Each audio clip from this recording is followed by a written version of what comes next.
মোহাম্মদ ইউনূস বাংলাদেশের হিন্দু সংগঠন ইসকন কেন নিষিদ্ধ করছে না? এই যে জঙ্গলিরা চিল্লাচ্ছে ইসকনকে নিষিদ্ধ করো, দুবার করে এমন আন্দোলন করেছে ইসকনকে নিষিদ্ধ করার জন্য।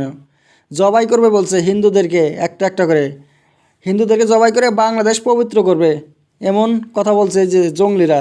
তা মোহাম্মদ ইউনূস কিচ্ছু করছে না কেন? বঙ্গবন্ধুর ফটো সরিয়ে দিল, ছাত্রলীগও নিষিদ্ধ করে দিল, কিন্তু ইসকন করছে না, পারবে না। এখন আর কিচ্ছু করতে পারবে না হিন্দুদের বিরুদ্ধে। কারণ এই যে শুনে আসছিলেন যে ডোনাল্ড ট্রাম্প জিতেছে, এখন তার চেয়েও ভয়ঙ্কর খবর। ডোনাল্ড ট্রাম্প আর জো বাইডেন দুজনে হাত মিলিয়েছে, বাংলাদেশের বিরুদ্ধে একমত হয়ে গেছে।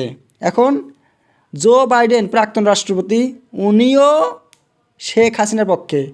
জো বাইডেনের অফিসার বেদান্ত প্যাটেল বলেছে যে আওয়ামী লীগকে যে মিছিল করতে দেয় নাই, এটা খুব খারাপ করেছে, এইটার কোনোদিন সাপোর্ট করে না।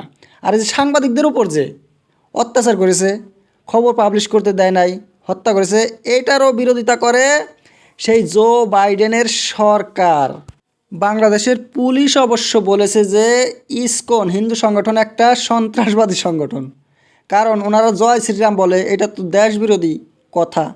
জয় শ্রীরাম কিসের দেশবিরোধী? আল্লাহু আকবার বলা চলে, দেশবিরোধী হয় না জয় শ্রীরাম বললে? কার কার ধর্মের কথা বলবে বলুক, সেটা কিসের আবার দেশবিরোধী?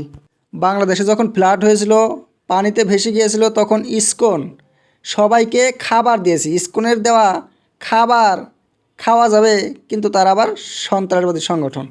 জয় শ্রীরাম বলছে, কি হয়েছে? জামাতে ইসলামী, হেফাজতে ইসলাম, আনসারুল্লাহ বাংলা টিম আবার কি করে এত ভালো হইলো?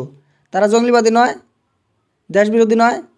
এরম শেখ মুজিবের বিরুদ্ধে যে জাতির জনক, তার বিরুদ্ধে লেগে পড়েছে, সংবিধানের বিরুদ্ধে লেগে পড়েছে, এগুলো দেশবিরোধী নয়।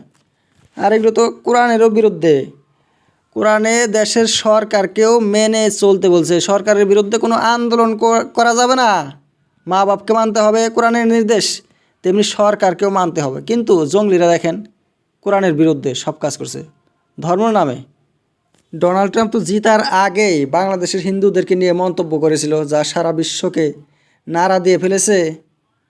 ট্রাম্প বলেছে এই যে হিন্দুদের উপর যে অত্যাচার করছে, এটা জো বাইডেনের জন্যে হয়েছে। বাংলাদেশে এমন, যখন ট্রাম্প রাষ্ট্রপতি ছিল, বিশ্বের মধ্যে এমন কোনো ঘটনা ঘটে, কোনো জায়গায় মাইনরিটির উপরে এমন অত্যাচার হয় নাই।